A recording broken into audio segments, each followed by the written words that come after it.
제가 사는 집 앞에 오랫동안 방치되어 있는 큰 저택이 경매에 넘어가면서 얼마 전부터 공사가 시작됐다는 이야기 전해드린 적 있었죠.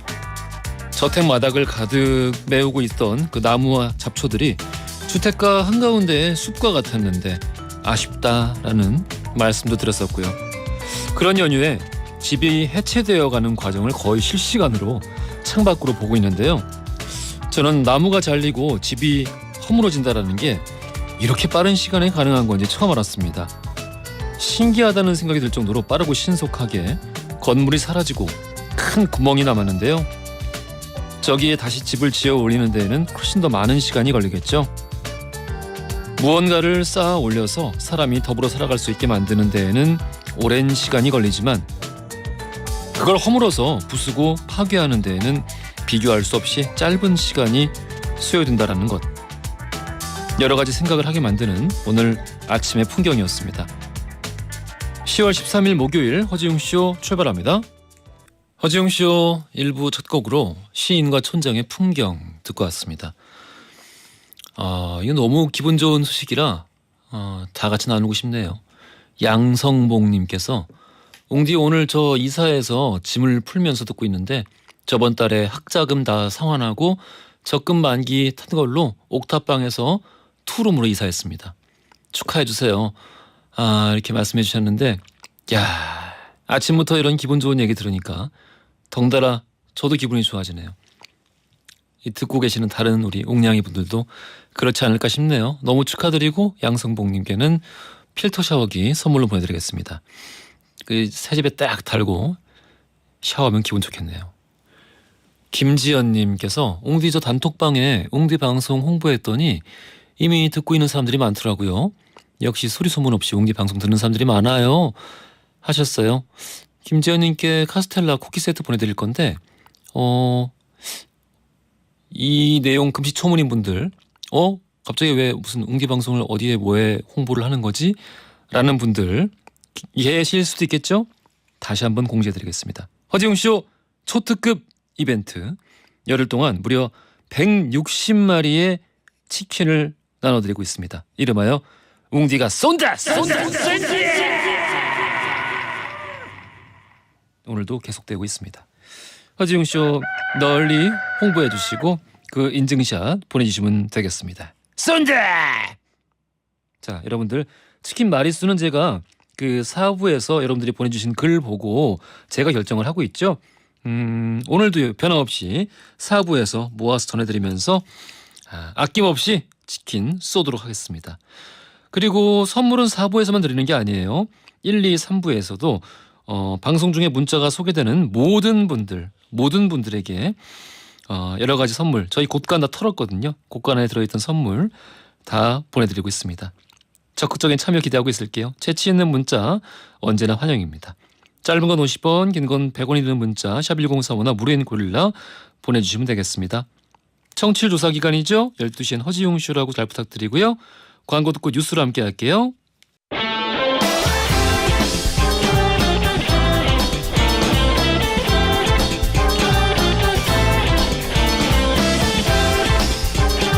트렌디한 뉴스를 따라갑니다. 손이의 애, 허지웅의 지, 애지, 중지 뉴스.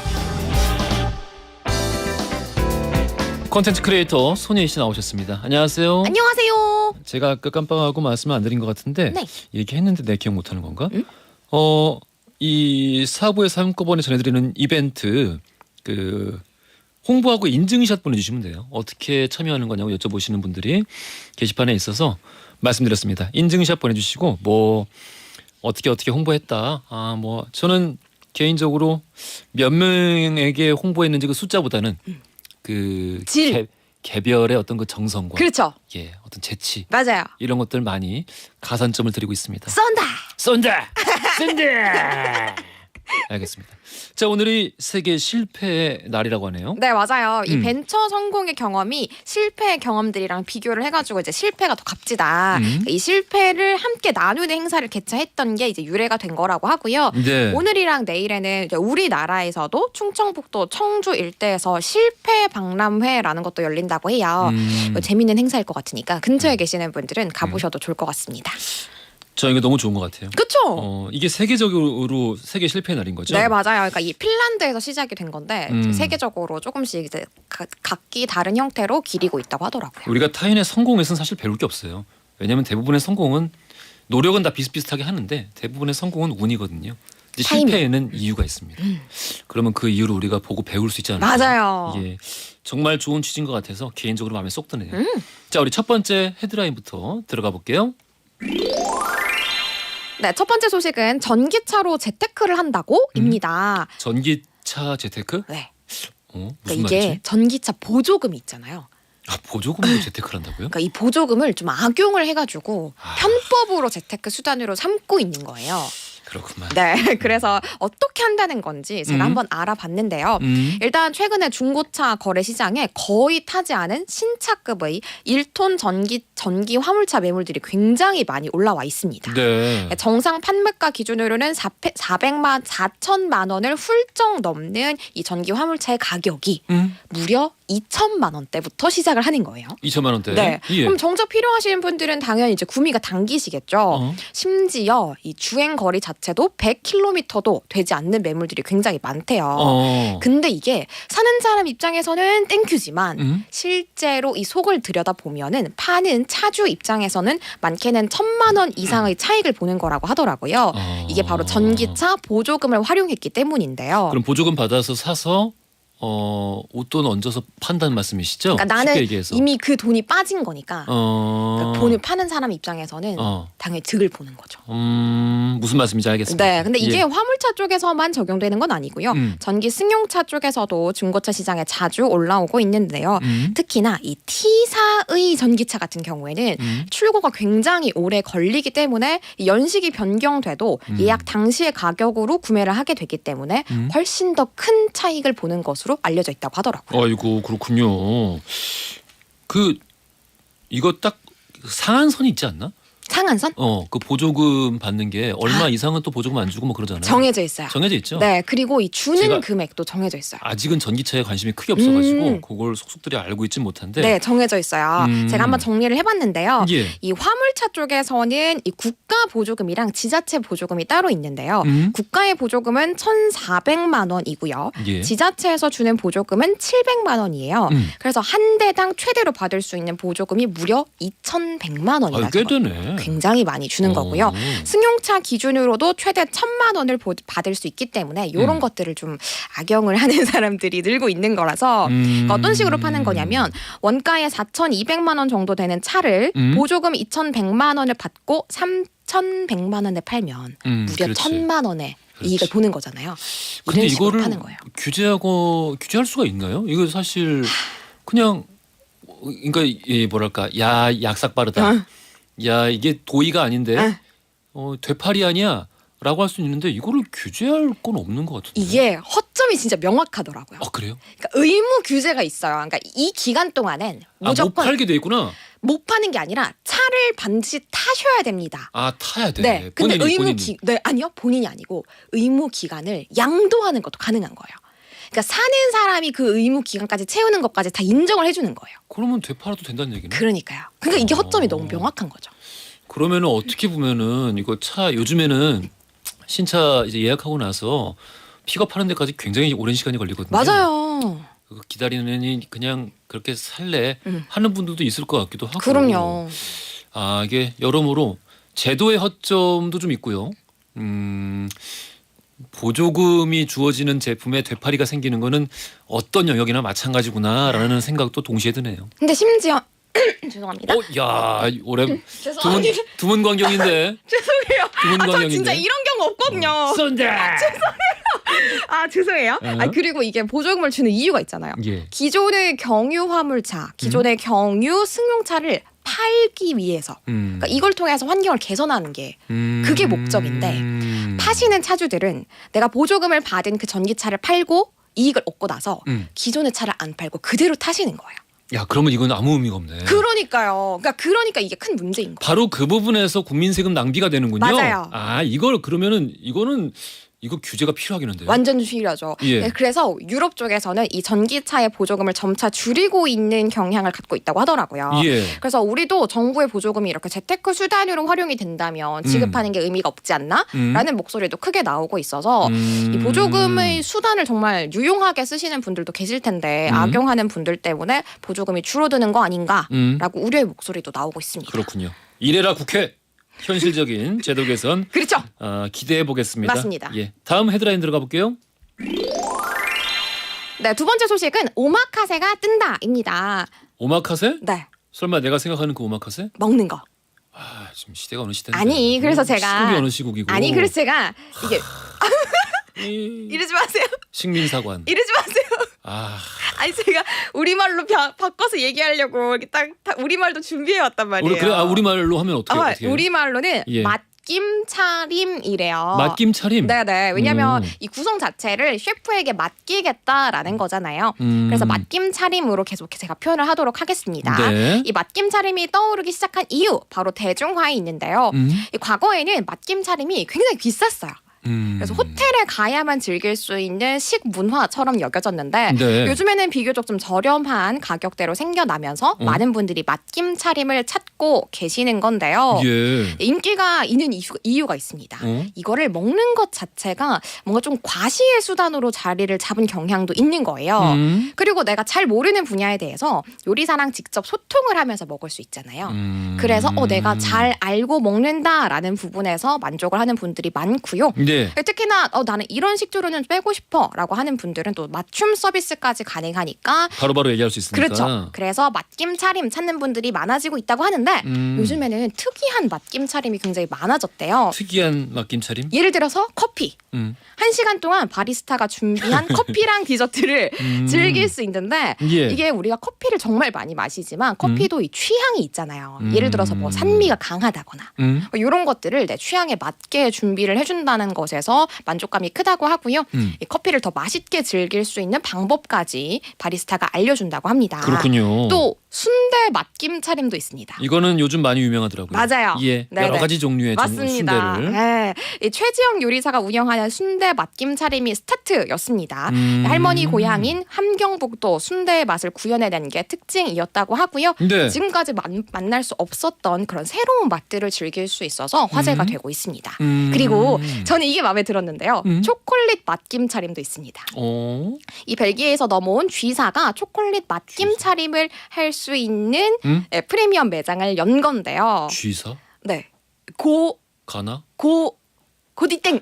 가나. 그렇습니다. 알겠습니다. 예. 네네. 우리나라에서 이 세계적인 매장 중에서 최초로 선보이는 초콜릿 맛김 차림 매장이라고 하고요. 이 초콜릿만 먹으면 물릴 수 있잖아요. 그래서 초콜릿과 함께 먹을 수 있는 샴페인, 와인 등 다양한 메뉴도 함께 즐길 수 있어서 많은 분들이 찾는다고 합니다. 야, 이건 건강에 좋을까? 왜요? 왜요? 하나씩 먹는 건 괜찮은데 1년에 한 번 정도 괜찮지 않을까요? 1년에 한 번은 왕창 그냥 하루 종일 초콜릿으로. 근데 또 단 거 좋아하시는 분들은 단 거 먹으면서 스트레스 푸는 분들도 많으니까. 그래요? 그럼요. 알겠습니다. 그래서 퀴즈는 앞에서 나옵니까? 뒤에서 나옵니까? 앞에서 나옵니다. 앞에서? 네네. 그 보조금 이슈. 그렇죠. 예. 이거 좀 우리 많이 개선이 돼야 되는 부분이 있잖아요. 그래서 제가 한 번 더 새겨드리기 위해서 이걸로 퀴즈 준비했습니다. 알겠습니다. 오늘 선정답 나올지 안 나올지 좀 잘 어렵죠? 모르겠어요. 약간 어려워요. 이게 한번 틀었네.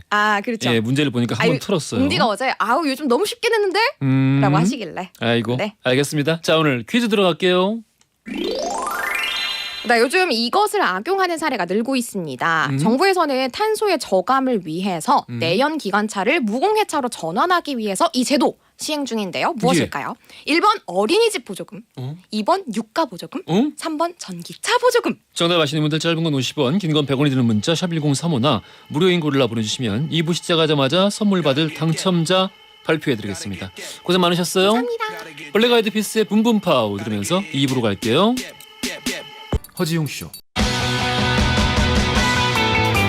웅디라고 좀 불러다오 웅디라고 좀 불러다오 웅디라고 좀 불러다오 웅디라고 불러다오 세상을 향한 유쾌한 궁금증 허지웅 쇼. 허지웅쇼 2부로 돌아왔습니다. 퀴즈 정답 3번 전기차 보조금이었고요. 자, 우선 선정답자 이수정, 이현수님 축하드려요. 뷰티 상품권 보내드릴 거고요. 그리고 일반 정답자 8640-3013 쓰시는 분, 그리고 신민기님 축하드립니다. 커피 쿠폰 보내드릴게요. 맛있게 드십시오. 자, 2부 마지막에 돌발 퀴즈 한 번 더 준비되어 있으니까 문자 참여 많이 해주시고, 또 이외에 앞서서 말씀드렸던 것처럼 중간중간 문자 소개되는 분들 전부 다 선물 드리고 있습니다. 재치 있는 문자 기대하고 있고요. 잠시 후 역사 이야기 나눠보는 히스토리 월드로 함께합니다. 오늘은 역사 속의 가정불화. 가정불화가 얼마나 심하면은 역사에 기록될 수 있을까요?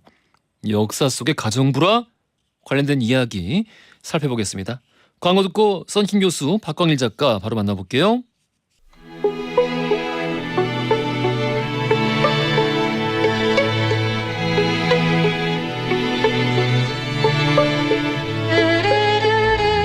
과거 속 역사를 통해 현재를 들여다봅니다. 히스토리 월드 역사행 전문가 역사 귀요미 K3하천 박광일 작가님 나오셨고요. 안녕하십니까? 안녕하세요. 박광일입니다. 야사의 달인 역사 개그맨 킹과 제너럴 히스토리 프린스 썬킴 교수님 나오셨습니다. 안녕하십니까? 안녕하십니까. 역사계의 검은 고양이 네로 썬킴 인사드리겠습니다. 왜 오늘은 검은 고양일까? 오늘 네로 황제 얘기 좀 하려고. 아, 그래요. 네. 알겠습니다. 요즘 뭐 여러 가지 매일 뭐 자고 일어나면 여러 가지 한두 개씩 일이 터져 있는데 다른 건 모르겠고 그 어느 때보다 우리가 역사 공부를 좀 게을리하지 말아야겠다. 맞습니다. 역사에 대해서 우리가 또 많이 반출을 하고 사유도 많이 하고 그런 하루하루를 좀 보내는 게 어떨까라는 생각을 들게 만드는 때예요. 역사 공부를 해도 다른 쪽으로 달리 해석하시는 분들이 계셔가지고 그래서 좀 정확하게 공부를 하셨으면 하는 바람이죠. 그리고 좀 책을 좀 널리 많이 읽었으면 좋겠습니다. 읽던 것만 읽지 말고. 그렇습니다. 그래서 조금 많이 읽으면 좋을 것 같고요. 그렇게 했을 때 개별 사실들을 모아서 그거를 바탕으로 판단할 수 있는 기준이 생기는데 그렇지. 아주 일부의 사실만을 보게 되면 결국 그것으로 그 결론을 내고 또 그렇게 판단을 하거든요. 너튜브 같은 거 아니겠어요? 내가 그냥 보던 것만 보면은 그 메커니즘에 의해서 알고리즘에 의해서 그냥 같은 논조를 가지고 있는 채널만 계속 노출이 되고 그렇죠, 그렇죠. 그럼 동일한 역사관만 이제 소비를 하다 보니까 네. 결국에는 그게 진실이구나라고 생각하게 되잖아요. 확증 편향이 생겨버리면 다른 사람이 뭐라고 얘기해도 안 들어와요. 교수님 저희 코 좀 그만 쑤시시고요. 아니 라디오인데 그걸 얘기하면 어떻게 해요? 아니 지금 이게 코를 이렇게 쑤시면서 말을 하면은 마이크가 가려서 말이 좀 안 나와서 지금 아니 라디오인데 그걸 말씀하시면 어떻게 해요? 보이는 라디오 다 나오고 있었어. 그래? 그만 쏘죠. 그만. 아니 코털이가 안 아니 짖어가지고. 나는 양쪽 손가락을 둘 다 넣는 사람을 참 오랜만에 보네요. 아니 코털이가 안 짖어가지고 이걸 뽑아야 되나 말아야 되나. 점심시간에 죄송합니다. 알겠습니다. 장희진님께서 오늘도 걸으면서 듣고 있어요. 히스토리 월드 너무 재미있어서 역사를 좋아하는 조카에게도 알려줬습니다. 하루 종일 허지웅쇼 듣고 있으니 중학생, 고등학생인 딸들도 관심을 가지네요 하셨어요. 너무 감사드리고 건어물 세트 선물로 보내드릴게요. 박아람님께서 야 드디어 긴팔 입었네요 썬킴쌤 하셨어요. 바지는 아직까지 반바지입니다. 하지마. 굳이 카메라에 보실 필요 없습니다. 박아람님께 커피 보내드리겠습니다. 맛있게 드십시오. 자, 아무래도 이제 저희가 지난주 목요일이었나요? 당시에 이제 그 우리 역사 주제를 정하면서 목요일 아니면 금요일 정도 정했던가? 아무튼 지난주에 많은 사람들의 어떤 관심사 속에서 입을 오르락내리락 했던 주제가 하나 있었잖아요. 네네네. 예, 저 박수홍 씨의 가족사가 여러 채널을 통해서 또 이렇게 좀 공개가 되면서 새로운 정보들도 나오고 이러면서 참 이 가족이란 뭘까? 이 가족이 뭐지? 근데 아시겠지만 싸울 때는요. 가족끼리 싸울 때가 더 심하게 싸워요. 아무튼 내 말을 하다가 중간에 잘라서 마치 제가 반말을 한 것 같은 느낌이 들어서 말을 마저 하자면은 야 가족이 뭘까 하는 생각이 들었습니다. 예, 말씀해 주세요. 그러니까요. 네. 그 명절 때 한번 모여가지고 치고받고 싸우는 거 보면은, 그러니까 친구보다 뭐 동료보다 가족 구성원들끼리 싸우면 더 아예 평생 보질 않아요. 더 심하게 싸워 솔직히. 왜냐하면은 더 많이 빈정상하니까 더 많이 상처받고. 그래서 이제 사실은 이제 그런 문제들이 어디에서 비롯할까라는 것들은 뭐 여러 가지 이제 감정, 뭐 이제 뭐 어떤 뭐 어렸을 때 경험 이런 것들에게 영향을 받을 수도 있지만 보편적으로 가족 간의 어떤 분쟁이라고 하는 부분들은 경제적인 문제인 것 같아요. 거의 대부분 좀 그런 것 같아요. 네, 그래서 이제 조선 시대에도 사실은 드물게 이 경제 그러니까 가족 간의 어떤 재산 분배 관련해서 이제 조금 이제 소송이 벌어지기도 하는데요. 대체로 이제 그게 명확합니다. 그러니까 부모가 자식에게 이제 상속을 하는 과정 속에서 그 상속분을 놓고 이제 다툼을 벌이는 과정이 제일 많아요. 그러니까 부모는 빠져 있고요. 그리고 나서 이제 그 상속분을 놓고 다투는 경우가 많이 있는데 대표적으로 이제 그 계모하고 그다음에 아들하고. 그러니까 이제 이 재산을 놓고 이제 서로를 뭔가 이제 어떤 가족의 어떤 권위를 잃게 만들어서 상속에서 배제되도록 하는 그런 어떤 소송들이 있었던 것이 있고요. 1순위가 계모예요, 아니면 아들이에요? 그거는 이제 거기 분재기에 따르면은 일단은 부인이 먼저고요. 부인이 먼저고. 그리고 그다음에 이제 아들을 균분하는 것으로 되어 있으니까. 아, 장남우선이 아니라 균분이에요? 조선 정기는 균분입니다. 그렇구나. 예, 그래서 이제 선진적인데. 예, 그래서 당연히 조선 정기는 균분이어서 또 요 부분이 이제 문제가 되는 부분이 있는데 예를 들어서 이제 상속을 할 때 예를 들어 아들이 죽어도 며느리한테는 상속을 할 거 아니에요. 예, 그렇죠. 그런데 딸이 시집을 갔는데 딸이 죽은 다음에 사위한테 상속을 할까? 요 부분을 놓고 부모들이 약간씩 고민을 했던 것 같아요. 아, 이게 명확하게 규정된 게 없었나 보죠? 왜냐하면은 그냥 균분이고 사실은 당대에는 이제 재산 상속을 하는 문서를 분재기 또는 화해 문기라 그래서 화해라는 게 뭐냐면 서로 가족끼리 뭔가 이제 그 조화롭게 지냅니다. 어떤 그런 어떤 분위기를 이제 문서에다가 만들어놨는데 예. 여기에 이제 조건들을 이제 겁니다. 그래서 내가 원래는 1대 1대 1로 나눠줘야 되는데 얘는 내가 0.5밖에 못 주겠어. 뭐 이런 부분들이 있는데 그게 대체로 누구한테 걸리냐면은 사위한테 걸려요. 그러니까 특히 딸이 이제 시집을 가고 나서 뭔가 고생을 한다고 느꼈거나 또 때에 따라서는 딸이 먼저 죽었는데 그 사위하고의 거리가 좀 멀어지는 경우 이런 경우에 이제 그런 어떤 사례들이 있어서 분재기에 보면은 좀 재미있는 것들이 몇 가지가 있는데 간단하게 먼저 소개를 드리면 이런 게 있습니다. 분재기에 이제 이런 말이 나오는데 이제 그 장모님 말씀입니다. 이 우리 사위 장흥필이라는 놈은 놈은 일단 네. 시작부터 놈으로 시작하는군요. 사위한테 놈이라니요. 야, 이런 나쁜 놈. 내 딸이 죽을 병을 얻어 고생할 때 거들떠보지도 않더니 딸이 죽을 날이 임박해오자 예전 집에 있던 딸의 재물을 모두 자기 종의 집으로 옮겼고 이야. 와 같아서 내가 그래서 얘한테는 이 재산을 조금만 주겠다. 한 푼도 주지 말아야지. 자, 왜 한 푼도 안 주면 안 되는지는 조금 이따 말씀을 드리도록 하겠고요. 걸리나 보다. 네. 그다음에 이제 또 하나 다른 집 이야기입니다. 그래서 막내 사이 양종락은 자기 부인이 죽은 뒤 나를 한 번도 그러니까 장인 장모를 한 번도 와서 보지 않았을 뿐만 아니라 저기 지금 이 같은 장모님이신가요? 다른 집입니다. 다른 집이에요? 네, 다른 집입니다. 그래서 처의 제사도 한 번도 돌아보지 않았으니 정리가 매우 야박한 것이 길거리에서 만나는 타인과 다를 바가 없다. 내가 살아있을 때도 이러한데 죽은 다음에 어떠하겠느냐. 역시 재산을 줄여서 주겠다.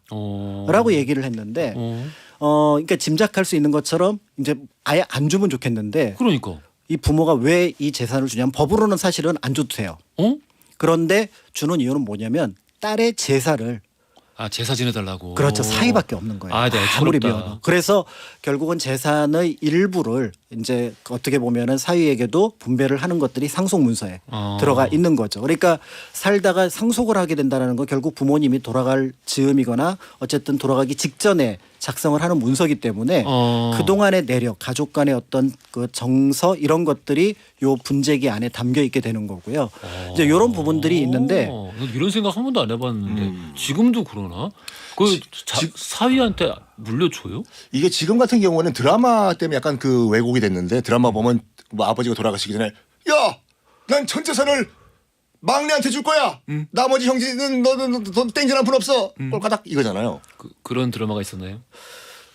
대발이 나오는 게 대발 완전 안 돌아가셨어. 아이가 요즘은 유류분이라고 해가지고 예. 그러니까 이제 그 한 자녀에게 이제 뭘 완전 그 올인해가지고 다 가는 건 없고 대부분 n분의 1로 다 나눠진대요. 그럼요. 그러니까요. 예, 그러니까 이제 조선 시대에도 사실은 이 분재기들이 거의 상식적으로 처리가 될 수밖에 없었던 이유가 뭐냐면 예. 이게 이제 백문기라 그래갖고 그 상속 문서는 관청의 허락을 받진 않습니다. 그러니까 관청에서 이렇게 했으니까 인가를 해주십시오 이건 아니고 그거 자체로 인정을 해주거든요. 아이고. 그런데 인정을 해주는 조건이 몇 가지가 있는데 그 중에 하나가 증인이 있어야 되고요. 가족 사이에 그 내용에 대해서 서명이 들어가야 돼요. 그러니까 상속받는 사람들 모두 거기다 서명을 해야지 이 문서가 유효하거든요.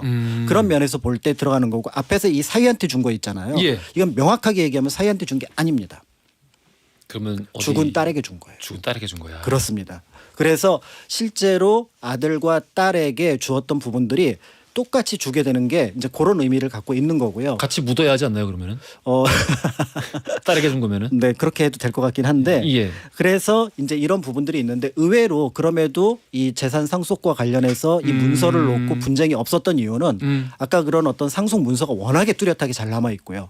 그러다 보니까 이걸 갖고 소송을 걸려면은 이미 있는 상속 문서를 뒤집을 수 있는 그런 증거가 있어야 되는 그런 경우가 없었거든요. 예. 그러니까 결국은 가족 사이에서 저 사람이 상속을 그러니까 같은 상속을 나눠받는 가족들 사이에서 저 사람이 상속을 못 갖게 하는 부분은 형사 범죄를 저지른 그러니까 죄인으로 만들 방법이 없는 거예요. 죄인으로 만들면은 상속에서 제외되나요? 그렇죠. 그렇구만요. 그러니까 결국 이제 우리나라 민법도 형법하고 같이 움직이잖아요. 예. 마찬가지로 그렇게 되니까 이제 이 부분을 염두에 두고 상속이 벌어지는데 사실은 형제 사이의 상속은 이게 큰 의미가 없고요. 그래서 분쟁은 그러다 보니까 이제 가장 큰 분쟁은 뭐냐면 계모하고 아들 사이에. 아, 거의 대부분 계모와 아들 사이에서 벌어졌다. 그렇죠. 그래서 이런 맥락 때문에. 그렇죠. 그런 면에서 이제 이 사건과 관련해서 조선 전기에 엽기적인 기상천외한 이 상속을 둘러싼 문제가 만들어졌고요. 그게 조선왕조실록에 주르륵 기록이 되어 있습니다. 그럼 이제 그 내용을 조금 이따가 말씀을 드리도록 해주시겠다. 하겠습니다. 네. 우리 썬킹 교수님도 우리 상당히 그 좀 내용이 튼실하면서도 길이가 좀 있는 박광일 작가님의 인트로가 있었습니다. 인트로예요? 이 인트로에서 인트로 쏴주세요. 인트로 예. 아 근데 그리스 로마 신화들을 많이 알고 계시잖아요. 예, 너무 좋아합니다. 그러니까 그리스 로마 신화는 아이들이 다 읽고 즐길 수가 있어요. 근데 그리스 로마 정사는 가끔 이건 회의를 19금이야. 이렇게, 그러니까 이 절대 19금이에요. 특히 예. 로마 이 역사 같은 경우에는 이걸 아이들한테 말해도 되나 싶을 정도로 약간 엽기가 많건데 가정 불화를 떠나가지고 이건 와 이거 영화로 만들면 이거 아무도 안 보러 오겠다. 청불이니까. 뭐 틴토브라스의 칼리귤라 같은 그런 영화 그러니까요. 아니겠어요? 예. 그러니까 오늘 여러분께 소개해드릴 얘기는 뭐냐면 그 로마의 4대 황제 클라우디우스. 예, 현재. 응? 그렇죠. 현재 4대 현재 현명한 황제 4명을 일컬어서 4대 현재라고 하죠. 클라우디우스와 그 다음 황제 네로. 이 권력이 승계되는 과정에서 얼마나 지저분한 일들이 있었는지 아이고. 잠깐 말씀드리겠는데 네로 황제 전에 이제 클라우디우스 잠깐 저도 인트로를 말씀드리면은 예. 클라우디우스가 기록에 따르면은 굉장히 못생기고 남자로서의 매력이 없었어요. 그래. 네, 매력이 없어가지고 결혼을 실패를 2번이에요. 그쪽에서 싫어하는 거야. 아무리 황제라도 난 저렇게 못생긴 사람과는 난 결혼하기 싫다. 그래서 이혼하고 뭐 파혼당하고 소개팅 나가는데 안녕하십니까 저 황제입니다. 싫어요 난 당신. 이렇게 된 거예요 이게. 그래가지고 겨우 3번째 와이프를 이제 얻게 되는데 이게 메살리나라고 해가지고 무려 36살 연하였어요. 메살리나. 36살 연하니까 좋겠습니까? 할배랑 같이 사는데. 그래가지고 엄청나게 불륜과 바람을 피워요. 메살리나가. 현직 황후가. 그러니까 지금도 이탈리아 가가지고 너 메살리나 닮았다 하면 욕이라고 해요. 이게요. 여인 보고. 그러니까 메살리나가 이 불륜을 저지르다가 결혼을 해요. 지금 클라우디우스와 결혼을 한 상태인데 그 실리우스라고 다른 귀족과 중혼을 해버려요. 폐하! 무슨 일이야? 황후께서 결혼하셨습니다. 안다 나랑 결혼했잖아. 그게 아니라 또 결혼했는데요. 뭐야? 와와와와와. 여러분 중혼은 대한민국 법률상 불가능합니다. 하지 마세요. 예. 하지가 이 메살리나와 자기 현직 와이프와 바람을 폈던 실리우스를 다 처형을 시켜요. 다시 이제 그 싱글이 됐지 않습니까? 클라우디우스가. 여기까지 할게요. 다음 황후 후보로 누굴 데려오냐면 자기 친조카를 데려와요. 그래요. 자기 친형의 딸인 아그리피나라는 여인 먼저 접근을 합니다. 아그리피나. 아그리피나가 굉장히 권력력이 엄청난 여인이었어요. 벌써 2번의 결혼을 실패하고 아들까지 있어요. 이 아들은 나중에 네로 황제가 되는데 자기 삼촌이잖아요. 삼촌, 조카야. 아그리피나 잘 지냈냐? 삼촌 저랑 결혼하실래요? 먼저 떴구나. 또 접근해요. 근데 아그리피나가 그렇게 미인이래요. 삼촌이 와 조카야 결혼하자. 그래서 결혼을 해요. 그래요. 조카랑 삼촌이랑. 그래서 클라우디우스의 4번째 부인이 아그리피나가 되는데 여기서부터 엽기적인 막장 드라마가 시작됩니다. 알겠습니다.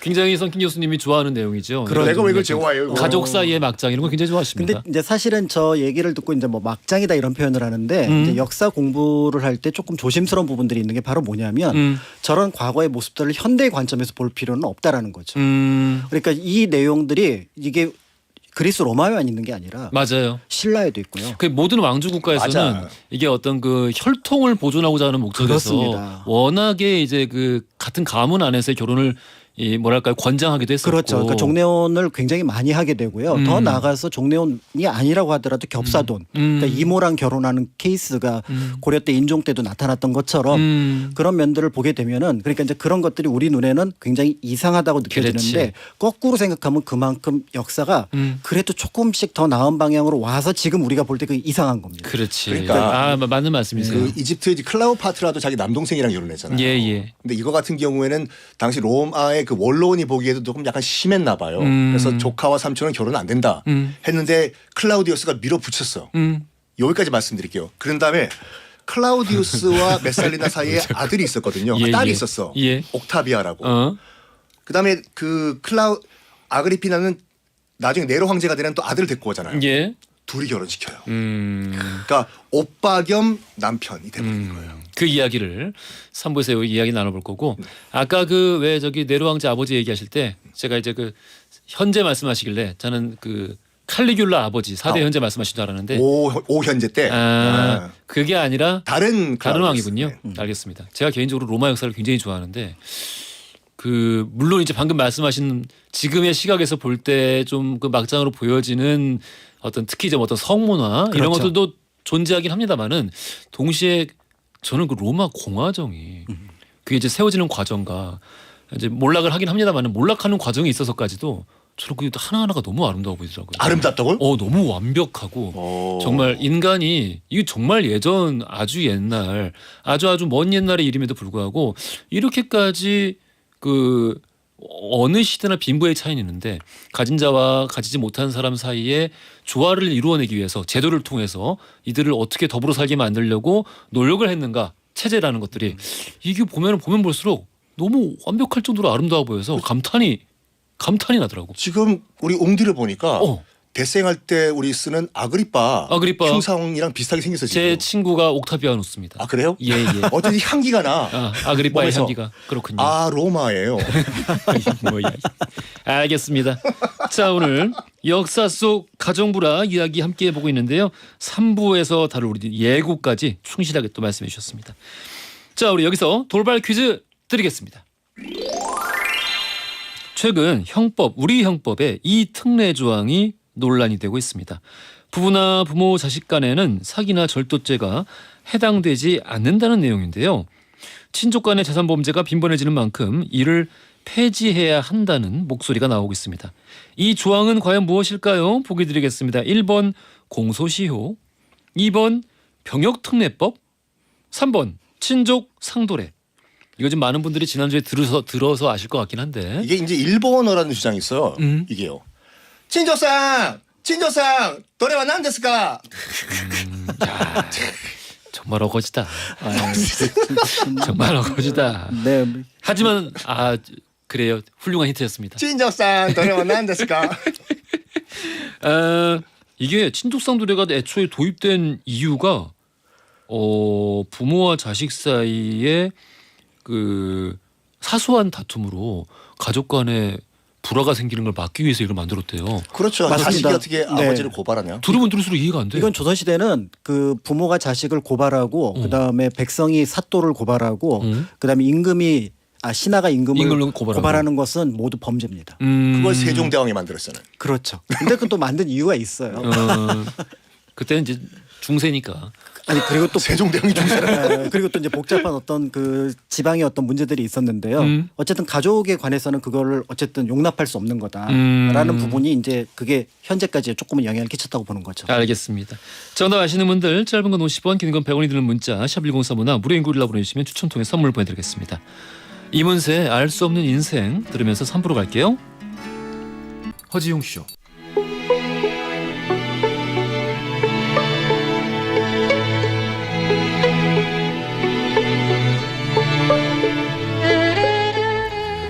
자, 허지웅 쇼 3부로 돌아왔습니다. 우리 오늘 히스토리 월드 역사 속의 가정 불화라는 주제를 가지고 우리 박광일 작가, 썬킴 교수와 함께 이야기 나눠보고 있습니다. 이 시간 우리 팟캐스트로도 함께 즐길 수 있는 거 알고 계시죠? 팟캐스트로 쭉 정주행하고 계시는 분들도 많은 걸로 알고 있습니다. 장혜영님께서 이거 우리 썬킴 쌤이 읽어주세요. 엄마에게 많이 섭섭한 것 중 하나예요. 엄마가 아프실 때 병간호하고 치료비 결제는 제가 하는데 이거 심각한 내용인데 이렇게 그런 목소리를 읽으면 어떡해. 엄마는 돈이 생기면 그걸 모아서 남동생한테 다 주더라고요. 남동생도 그걸 당연시하고요. 정말 가족 간의 싸움 이해합니다. 남보다 못하다는 걸요. 그래요. 우리 장혜영님 그러니까 그래. 이게 남의 가정 얘기에 또 함부로 우리가 말을 얹을 수도 없는 얘기 아니겠습니까? 일 노릇 아니겠습니까? 우리 뭐 정서상 그렇죠. 그렇기도 한데 이런 일은 또 이제 형제 있는 집들은 다 대부분 또 경험하는 일들인 것 같기도 하고 공감도 많이 가네요. 근데 진짜 그냥 신경 끄는 수밖에 없어요. 내가 스트레스 안 받고 사는 게 가장 우리 혜영님을 위해서 좋은 게 아닌가라는 생각이 들고요. 수분 크림 선물로 보내드리겠습니다. 우리 작가님께서 안강주님 문자 좀 읽어주세요. 네, 제가 가장 좋아하는 시간 역사 시간. 시장에서 장사하면서 듣고 있는데 이 시간은 보통 때마다 볼륨 높이며 듣고 있어요. 고객분들이 무슨 프로냐고 물어보시면 허지웅 쇼라고 얘기해 주면서 자랑도 하고 있습니다. 아이고 우리 안강주님 너무 감사드리고요. 카스텔라 또 쿠키 세트 선물로 보내드리겠습니다. 많은 분들이 사랑하는 우리 히스토리 월드 시간인데요. 앞서서 어떤 이야기 나누실지 대충 말씀해 주셨는데 네. 누가 먼저 하실래요? 뭐 조선 먼저 갈까요? 하시죠. 네. 조선 먼저. 네, 이 조선 시대 태종 때 12년 때 일어난 일인데요. 태종 때예요. 네, 그 사원부에 어떤 여성이 고발을 하러 왔습니다. 우리 집 아들을 고발합니다. 라고 사원부에 온 거예요. 양반들인 경우는 이제 사원부에서 그 업무를 좀 일부 처리를 했었거든요. 근데 우리 또 이제 그 경복궁 안에서 벌어진 일에 대해서는 태종이 참 잔혹한 모습도 많이 보였지만 네. 민생에 대해서는 저는 태종이 굉장히 탁월한 어떤 면모를 보여줬다고 알고 있는데 여기서 어떤 모습이 보여지는지 한번 기대해 보겠습니다. 네, 좀 봐야 될 것 같은데. 그래? 야, 안 돼. 고정관념이 깨지나? 네네. 한번 킬방원은 영원한 킬방원이에요. 진짜? 아닌데. 자, 이 고발 사유가 당시에 어쨌든 경천 동지할 사유였습니다. 바로 뭐냐면 의붓아들이 이제 아버지는 돌아갔는데 자기 남편은 돌아간 거죠. 이 의붓아들이 아버지의 첩과 간통을 했다. 야, 이게 무슨 그러니까 이제 발칵 뒤집어진 거죠. 사원부에서 저놈 잡아라. 저거는 천하의 불효 있을 수 없는 일이다라고 해갖고 잡아들였는데 그 인물이 바로 박저생이라고 하는 인물입니다. 근데 그것도 좀 광경이 웃기긴 하겠다. 사원부에서 잡으러 가면서 죄명이 아버지 첩을 건드려? 그렇습니다. 그렇게 해요 진짜? 네, 강상의 문제를 건드렸으니까. 그래요. 네, 그렇게 해서 이제 잡아갔죠. 잡아가서 이제 이거 놓란 말이야. 굉장히 어울리는데요. 그렇죠. 그래서 1차 신문을 했는데 더 놀라운 사실이 밝혀집니다. 사실은 바로 뭐냐면 이 아버지의 첩으로 알려진 여성, 그러니까 파독이라고 하는 여성인데요. 이름이 파독이에요? 네, 독일에 갔다 오셨나? 그런 것 같습니다. 오. 그래서 이제 파독이 원래는 자신의 첩이었는데 어? 아버지가 데려갔다. 장난 아니다. 그래서 아버지가 돌아가셨기 때문에 그걸 나는 기다린 거다. 원래 아들 첩이었는데 아버지가 마음에 든다고 뺏어갔다. 그렇습니다. 근데 아버지가 돌아가셨으니 돌아오는 건 당연한 거 아니냐? 그렇죠. 나는 어떤 면에서는 아버지가 살아계실 때 문제 제기를 하지 않았으니 효자가 아니냐. 아니 이럴 수가. 진짜 멀리 있는 개 파독이네. 야, 장난 아닌데? 이렇게 얘기를 하게 되면서 이거는 어떻게 보면은 이제 자기 변호를 했던 거죠. 사실 이 권 씨라고 하는 계모가 이 박저생이라고 하는 의붓 아들을 고발했던 이유는 그냥 앞에서 잠깐 말씀드렸던 것처럼 재산 문제였습니다. 이 아들이 사라지게 되면 그 재산의 상당수가 자기한테 들어올 거다. 이렇게 파악을 했던 거였습니다. 그런데 사실은 이 권 씨도 몰랐던 부분이 이게 이 파독이라는 여성이 원래 의붓 아들의 첩이었다는 것까지는 몰랐던 것 같아요. 그게 지금 아들의 설명이 진실이었어요? 그렇습니다. 아 그래? 그럼 네. 사랑이네. 아이고야. 이렇게 되니까 이제 사원부가 발칵 뒤집힌 거죠. 야. 이게 바로 뭐냐면 이 셋 다 죄를 줘야 된다. 셋 다. 네, 셋 다 죄를 줘야 된다. 야 이게 너무. 첫 번째 박처생 이건 당연히 이제 죄를 줘야 되는 부분이라고 봤던 거죠. 왜냐하면은 아버지의 첩이었던 여성을 설사 갔다고 하더라도 다시 데려왔다라는 건 말이 되지 않는다. 그래요. 예, 이거는 이제 문제가 있다고 봤던 거죠. 두 번째는 계모 권 씨가 문제가 되는데 이 계모 권 씨의 죄명이 굉장히 독특합니다. 계모권 씨 방조죄. 이 계모 권 씨가 소송을 함으로써 어? 자기 남편이자 박처생의 아버지의 비리가 드러났다. 아, 이런 가족의 흠이 외부에 드러났으니 그렇죠. 이것이 죄다. 그래서 또 권 씨는 죄가 되는 거고요. 야, 난 못 살아 조선에서. 그다음에 이제 그 파독이라는 여성도 문제가 됐던 게 왜 아니라고 얘기를 못하고 나는 오! 왜 제가 아드님의 첩인데 어떻게 아버지의 처가 될 수 첩이 될 수 있겠으면 이거를 왜 저항을 못했느냐. 아, 왜 충분히 저항하지 않았느냐? 그렇죠, 그렇죠. 야, 난 진짜 조선 못 산다. 예, 이렇게 되니까 이제 이 부분이 됐는데 대체로 이 박처생과 파독 같은 경우는 차명에 해당하는 아이고. 당시 기준으로 보면은 강상의 윤리를 어겼기 때문에 이제 이렇게 보는 부분들이 있었던 거죠. 그래서 이 부분을 이제 태종한테 보고를 합니다. 차명이라고? 그런데 태종이 당대에 이 여성 문제가 굉장히 많았던 시절이었어요. 예. 원경왕후와의 관계가 멀어지게 되면서 자기 이제 그렇죠. 그 황실에서 원경왕후의 어떤 그 저기 하녀도 이제 저기 첩으로 그러니까 후궁으로 들이고 뭐 이런 과정들을 거쳤잖아요. 그러니까 이때 태종이 아마 제가 생각하기에 이런 말 괜찮은지 모르겠습니다만은 거의 여성 혐오에 가까웠던 것 같아. 그러니까 여성 혐오에 가깝고 사실은 한편으로는 자신이 여성들하고 굉장히 여러 어떤 관계를 갖고 있었기 때문에 그렇지. 이 문제로 차명을 받는 걸 원치 않았던 거예요. 오. 이해가 되는 게 양녕대군 폐쇄됐잖아요. 어. 그게 그 명분이 그거지 않습니까? 아버지는 여성분들이랑 그렇게 사랑을 나누고 왜 나는 사랑을 나누면 안 됩니까? 그렇죠. 사랑 얘기할 때 굉장히 뜨거워지시네요. 아직 참 부럽습니다. 아, 예, 많이 뜨겁네. 네, 이렇게 되니까 그러니까 이제 그 사원부 관리들이 경국대전에 이제 그 기초가 되는 경제육전을 막 뒤집니다. 뒤졌더니 뭐가 나오냐면은 중대한 범죄는 3번까지 심사 가능하다. 아, 3번. 그래서 삼세판. 그래서 우리가 이걸 그 삼복제도라고 얘기를 하고 세종 때 자리를 잡았는데요.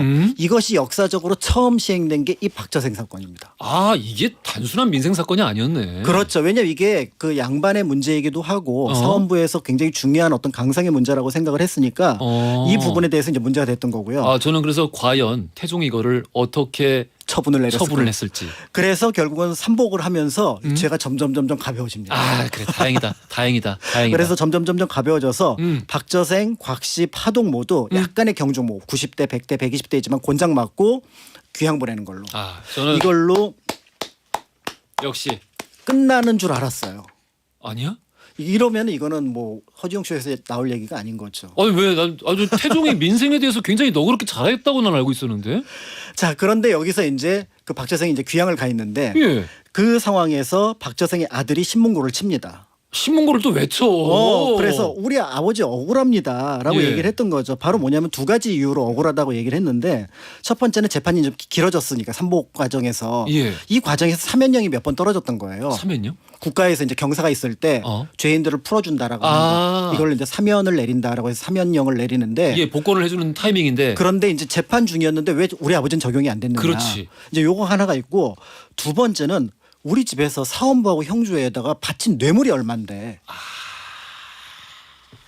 이게 이제 또 태종한테 들어갔습니다. 아이고. 그러니까 이제 여기에서 이제 문제가 생겨서 결국은 이제 다시 박처생은 잡혀오고요. 또 잡혀요. 더불어서 이제 재판에 이제 그 사법비리 그다음에 이제 공직기강 이 문제가 되면서 관리들이 전부 다 심할서 쓰고 밖으로 쫓겨나는 그런 상황들이 만들어지게 됩니다. 갑자기 스캔들이 됐네요. 그렇죠. 이게 이제 정치 문제가 됐던 거죠. 예. 그래서 이제 박처생을 감옥에 가둬놓고 신문을 해야 되는데 탈옥을 했어요.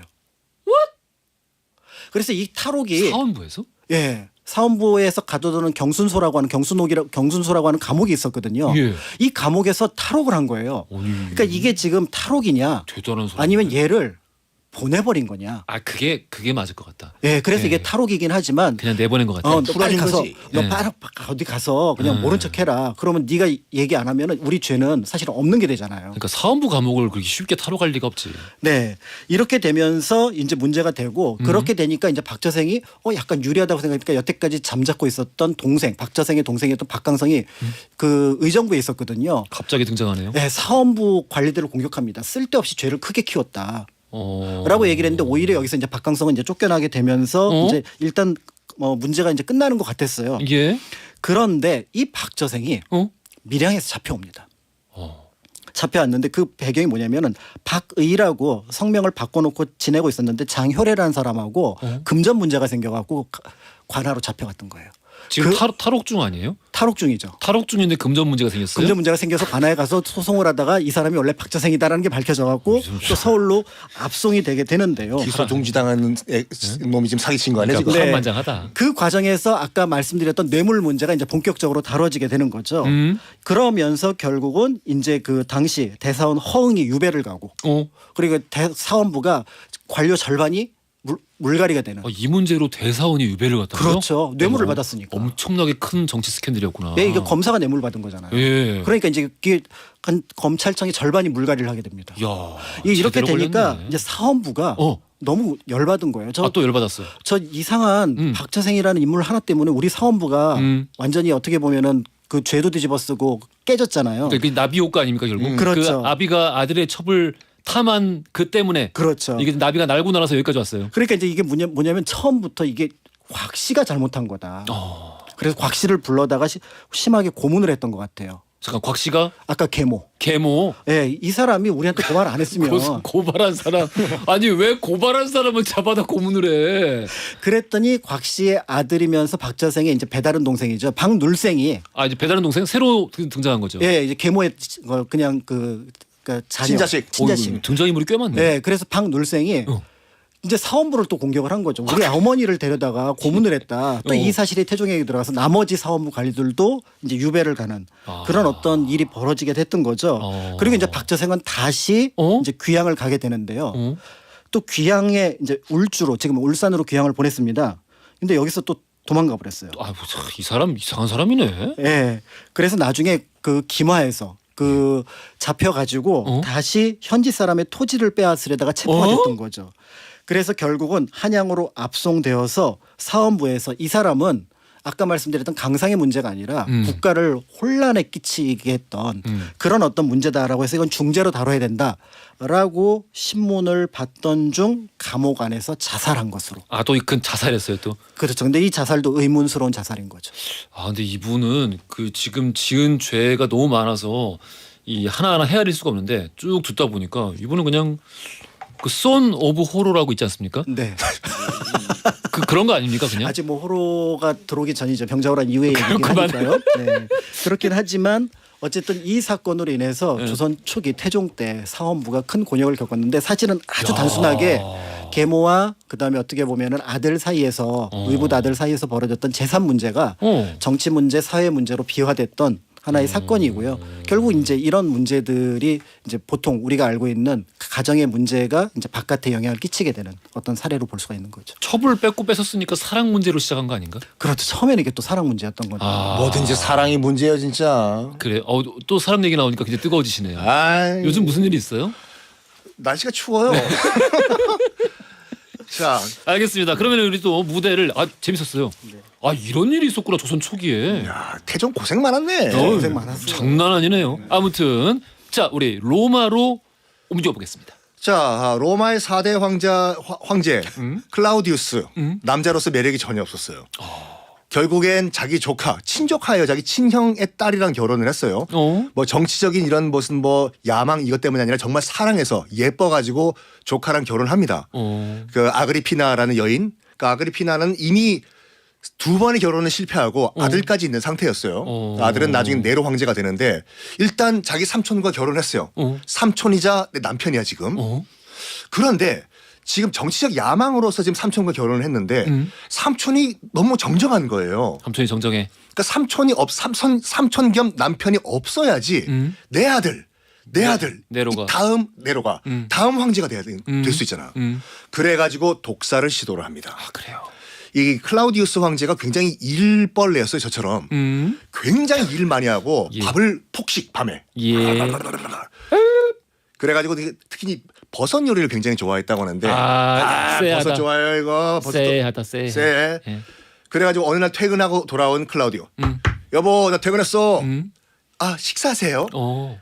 당신이 좋아하는 버섯죽이에요. 버섯죽 안에 독을 타는 거예요. 남편 죽으라고. 황제를 죽이려고. 근데 죽을 허겁지겁 먹긴 먹었는데 남편 클라우디우스가 약간 맛이 이상한 거야 이게. 그렇지. 그래가지고 토해냈어요.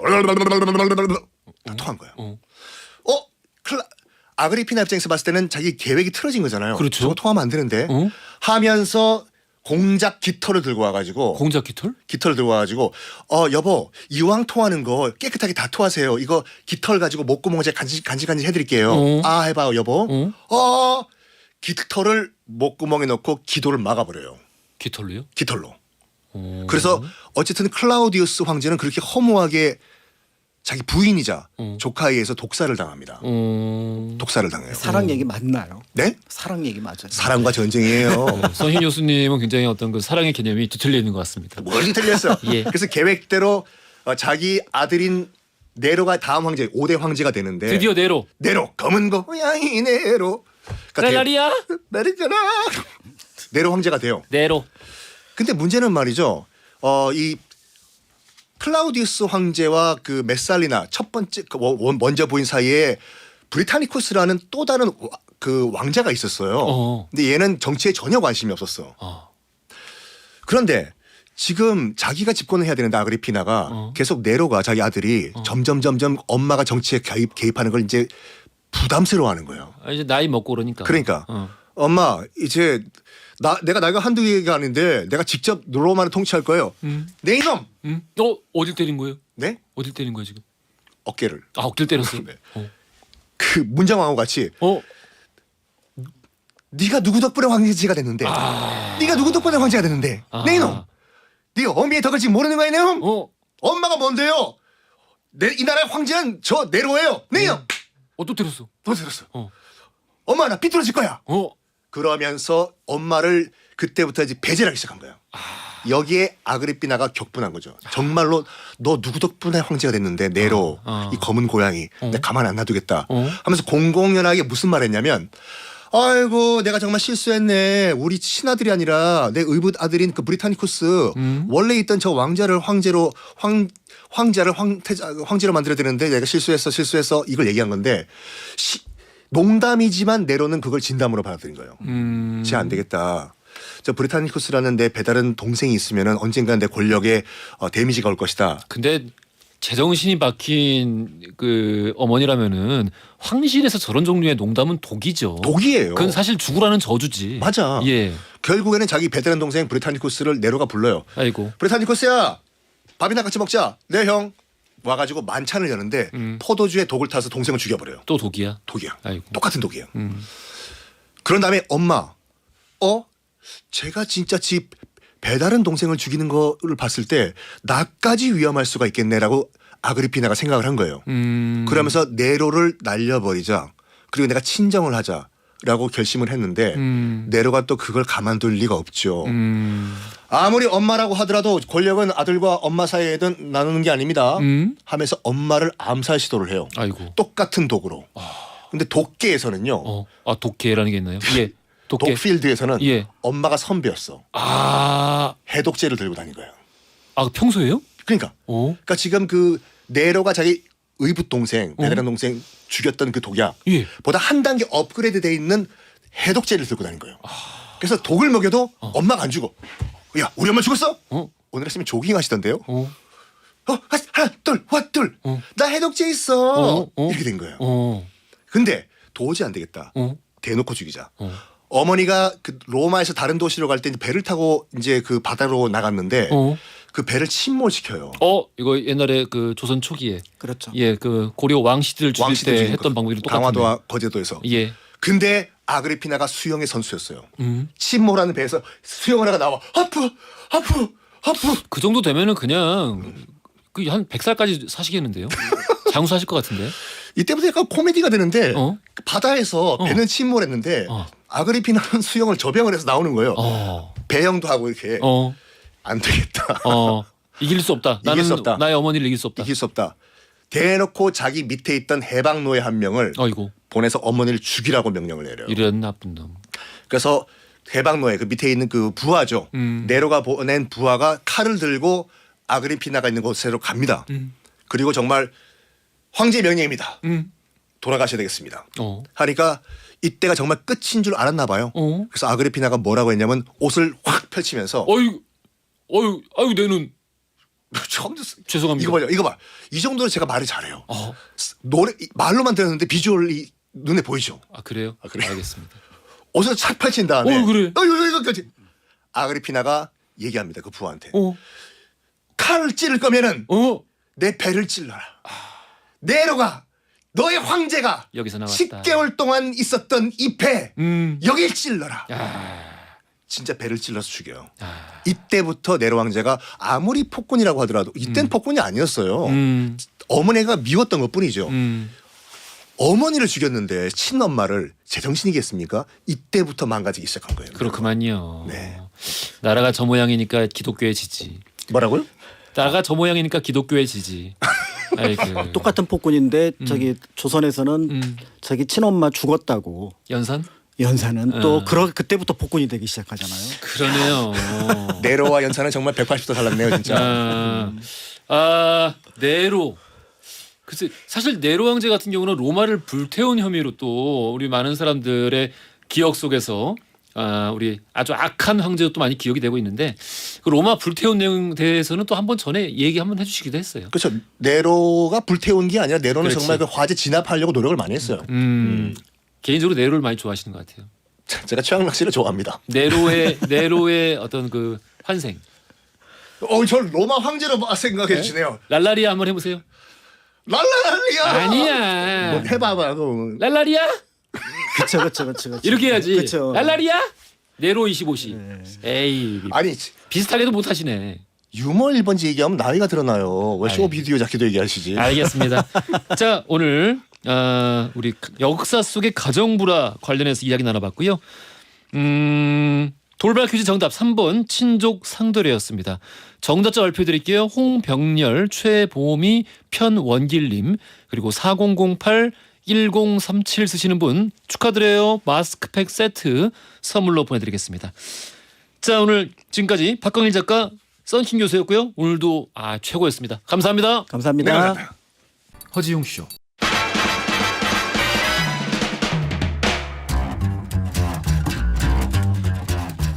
치킨 160마리를 드리는 허지용 쇼 초특급 이벤트.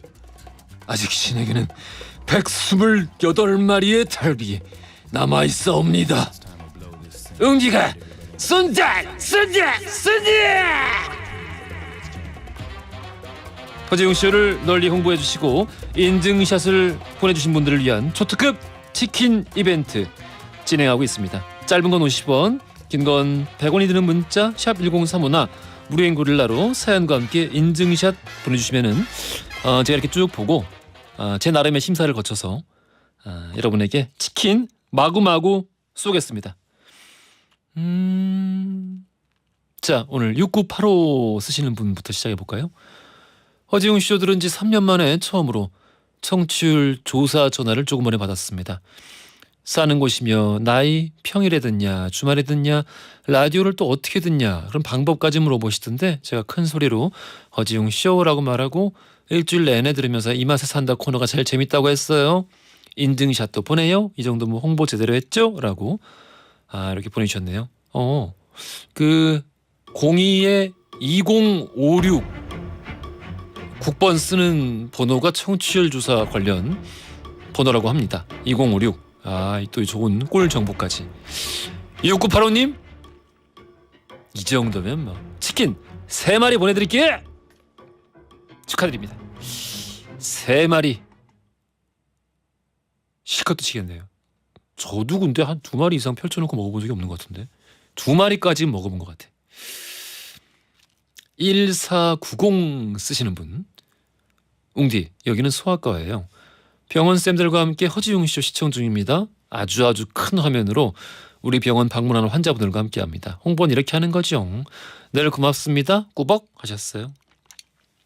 그러네. 큰 화면으로 우리 보는 라디오 화면 이렇게 딱 띄워드시고, 손머리 하트 하신 분들은 우리 간호사 선생님들이신가요? 아니면 환자분들이신가? 아무튼 참 보기가 좋습니다. 여기가 그 어느 소아과입니까? 저도 독감 주사 맞으러 한번 가보고 싶네요.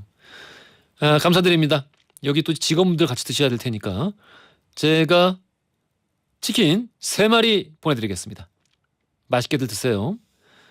2133 쓰시는 분, 저는 라떼 세대라서 SNS에 약합니다.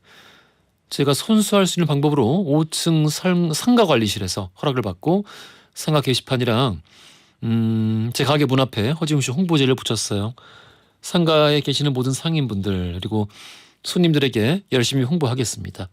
허지웅쇼 청취율 1등 가자 이렇게 하면서 방금 말씀하신 내용 또 이렇게 사진도 찍어서 같이 올려주셨네요. 아이고 이 성의가 감사합니다. 성의가 감사한데 요 정도면은 어디 보자. 2마리 보내드리겠습니다. 2마리 딱 좋을 것 같아요. 2133님 맛있게 드시길 바라겠습니다. 9863 쓰시는 분, 큰맘 먹고 회사 팀장 단톡방 8명과 친목 운동부 단톡방 35명과 고구마 카페 대화방 816명에게 허지웅쇼를 홍보했어요. 아직도 심장이 쫄깃해요. 특히 운동부 단톡방은 제가 막내라서 더 떨렸습니다. 저는 정말 허지웅쇼 찐팬입니다 하셨어요. 단톡방, 그래요, 단톡방.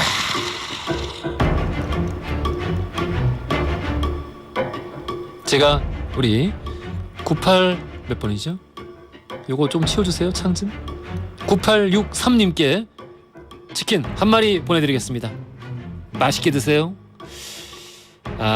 이야기 하다 보니까 저도 갑자기 치킨을 막 먹고 싶네요. 쿨앤더갱의 체리시 듣고 오겠습니다.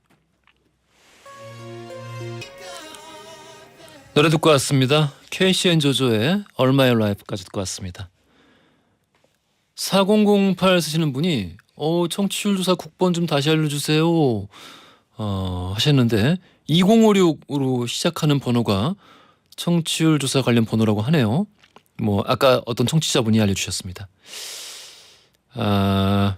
그동안 허지웅님 목소리만 듣다가 아들이 궁금하다고 검색하는 바람에 사진 실물 영접을 하게 되었는데 우와 너무 멋있네요 하셨어요.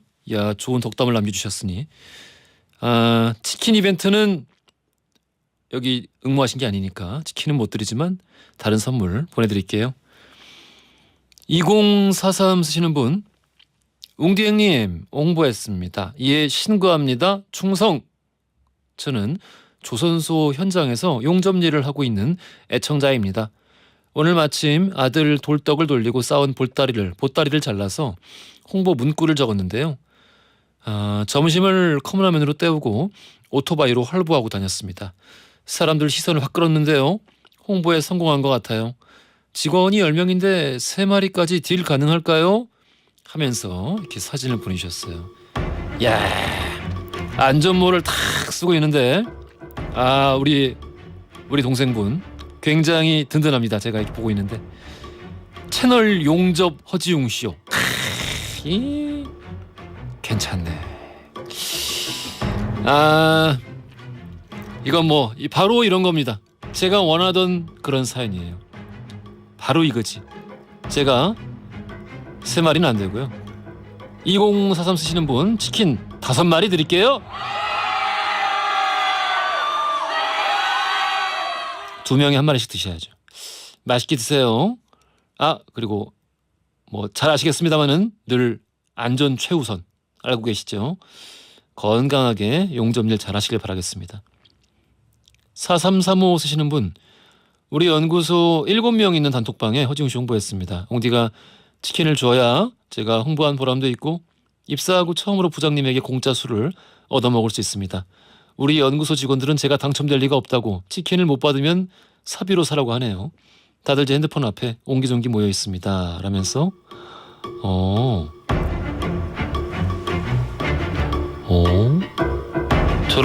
저런 포스터가 있었나 우리가? 야, 포스터가 마음에 안 들어서 치킨을 주기 싫어졌는데. 야, 사진 선별을 잘못하셨어요. 야, 이걸 어쩌면 좋나? 치킨 사셔야 될 것 같은데. 치킨 몇 마리까지 알아보고 오셨어요? 4335님 아까 몇 명이라고 그러셨지? 치킨 3마리 보내드리겠습니다. 까짓거 기분이다. 맛있게 드세요. 치킨 또 물면 안 되지. 4757 쓰시는 분, 편의점이라 하루 종일 손님이 많은데 라디오 켜놓고 있어서 그런지 많은 분들이 어떤 프로냐고 물어보십니다. 허지웅 쇼라고 말씀드리면 웅디 아는 분들 많아요. 그동안 손님들께 많이 홍보했지만 인증할 수 있는 방법이 없어서 간단하게 홍보 메모해서 카운터 유리막에 붙여놓고 오시는 분들에게 홍보하고 있습니다. 깨알 홍보지만 주위의 단골 손님들은 이미 저랑 함께 듣고 있어요. 허지웅 쇼 청취율 조사 1위 가자 라면서. 어이구. 저는 뭐 사소하게 그냥 한 장 붙여놓으신 줄 알았는데 이게 16절지인가? 4절지인가? 와, 엄청 공을 많이 들이셔가지고 이렇게 담배 파는 가판대 위에다 붙이시는데 저렇게 붙여놓으시면은 손님들이 담배를 못 고르실 텐데. 야, 이것은 제가 정성과 성의를 봐서 치킨 몇 마리까지 알아보셨어요? 치킨 2마리 보내드리겠습니다. 그 주변에 단골 손님 한 분 붙잡고 같이 드세요. 소주 한잔 하시면서. 4347 쓰시는 분이 허지웅쇼 인별그램 팔로우하고 스텝 바이 스텝으로 홍보에 착수했습니다.